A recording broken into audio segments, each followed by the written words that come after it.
Yeah, it's nice to win the America's Cup, but I'll take an Olympic medal.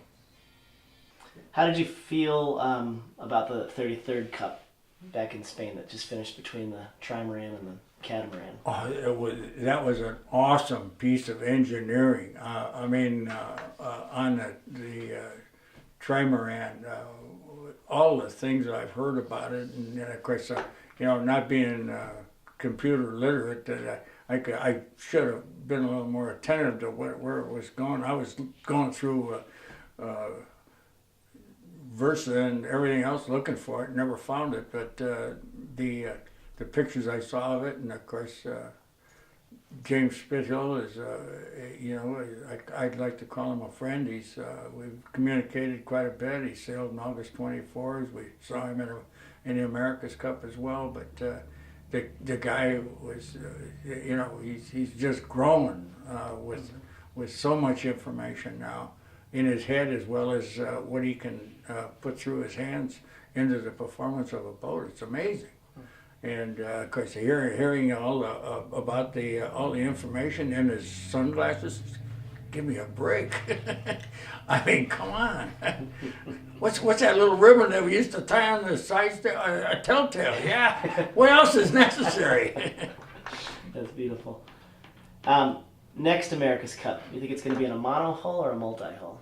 I hope it's in a monohull because I want to see.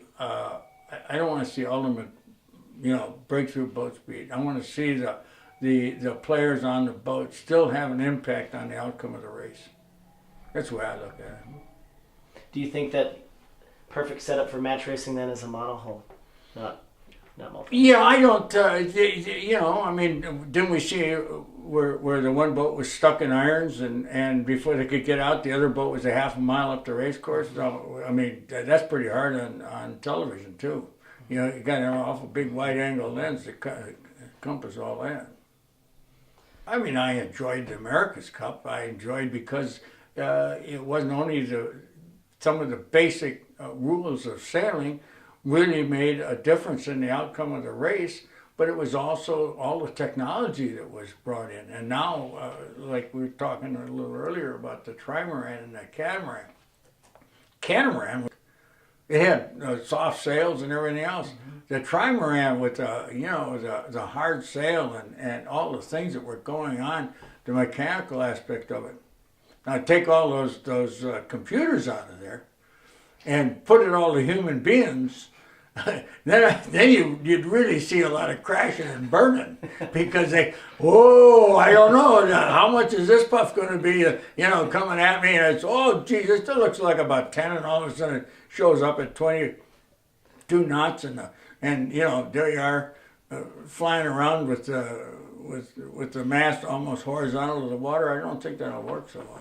I did an interview one time with Grant Simmer. He headed up Alinghi, and I asked him, this was the 2007 Cup, right, when it was almost parity, when they won by just a few feet. And I asked him the question, I said, is this a sign of where America's Cup sailing could almost get to one design sailing? Or is it always going to be a technology race? His opinion was it should always be about technology and development. Do you agree with that opinion, or what would you think about an America's Cup that was? Well, I think that's very, very good analysis. I happen to agree to a certain extent, but I wouldn't like to get it so scientific that it takes away the human element. And if that's the case, then you might as well put robots on the boat and we'll sit on shore and push the keyboard and see who comes out on top. But I still think the human element is what makes the general public interested in the America's Cup. Yeah, they were awed, those that saw it, but there wasn't a lot of people that saw this trimaran perform at its optimum. Mm-hmm.